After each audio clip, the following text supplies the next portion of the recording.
Welcome and thank you for joining. We'll take a look at a textbook question from page 112, number 22, and our focus will be on discussing non-differentiable functions. So we'll look at both algebraic and graphical solutions. So first of all, we're going to get started with question A. F of x equals 3x over 1 minus x squared. As you can see, this is a rational function, which means that to identify whether it is differentiable at a specific point, we need to differentiate it. And the derivative of a quotient function is given in the form, so f over g prime equals, so again, I'm going to write the formula slowly so that I can describe a way to memorize it as well. So fg and gf, that is the same as in the product rule, and now we differentiate here the first function, so the numerator f, and then here the denominator. And because it's division, we have minus, we don't have a plus like in the product rule, and in the denominator we have g squared. So let's apply this formula to this particular function. Ironically, the function itself, it's called f of x, but the formula implies that f over g would be represented by both a respectively numerator and denominator. So the function f of x is 3x divided by 1 minus x squared. So to find f prime x means that we are differentiating the numerator, 3x, and then we have 1 minus x squared, and then 3x again, or you can write 1 minus x squared, it doesn't really matter, and then times 3x, and then divide by 1 minus x squared to the power of 2. Now this is how I write the quotient rule. So first I frame, or write a kind of a frame of the formula, and it's easier for me to remember this way. Obviously, if this doesn't work for you, you don't have to follow this method, but it's easier when you multiply numerator and denominator, and remember that there is a minus in between them, and in one product you differentiate the first, in the other you differentiate the denominator, so the other factor divided by the denominator squared. So we haven't differentiated yet, we just wrote out the formula for the derivative of this function. So now we'll differentiate 3x, which is 3, 1 minus x squared, and then minus the derivative of 1 minus x squared is negative 2x. Remember, this blue minus will stay here, and we have a negative derivative for this, and multiplied by 3x, 1 minus x squared to the power of 2. Now remember that the denominator must always stay in factored form, and we have discussed this in class that we need to write the final answer in factored and most simplified form.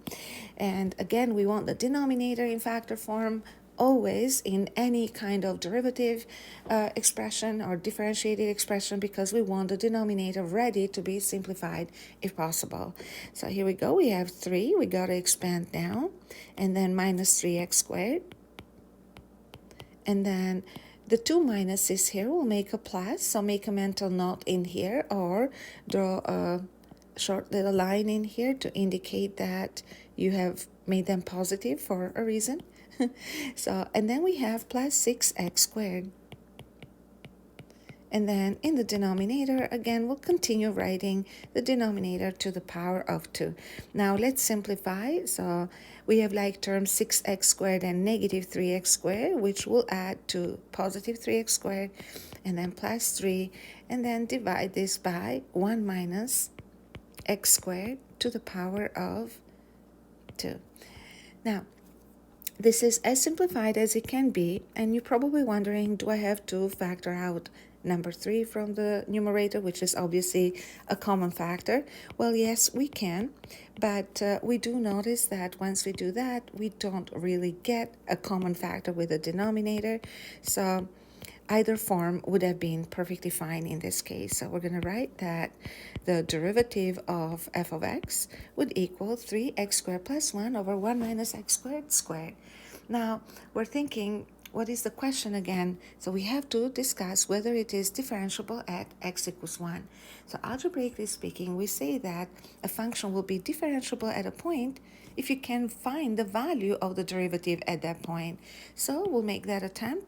So we're going to have to find the value of the derivative exactly at x equals 1. So we want x to become 1. So wherever we see x, we'll replace it by 1 and see what happens. So fraction, and then we have 3. We have 1 squared plus 1, and then over 1 minus 1 squared to the power of 2. So these are the x values that we substituted, and then we obtain in the numerator 3 times 2, that's a 6. 1 minus 1, that's a 0 squared, or a 0, which, as you can see, turns into 6 over 0, which is undefined. So this is how we algebraically determine whether a function is differentiable at a point.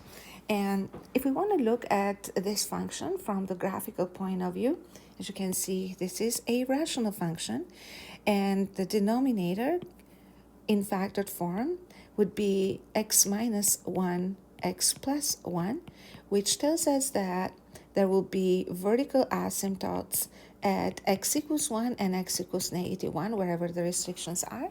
And if we want to actually graph this function, which we can, and there we go. We have y equals, I think we had, sorry, we gotta go back here, 3x over 1 minus x squared. So 3x divided by 1 minus x squared, and voila, as you can see in here, at x equals 1 and negative 1, the function will have or will present a vertical asymptote, which means that no tangent can be drawn at x equals 1 because the function is undefined at this point, and no tangent can be drawn actually at negative 1 as well.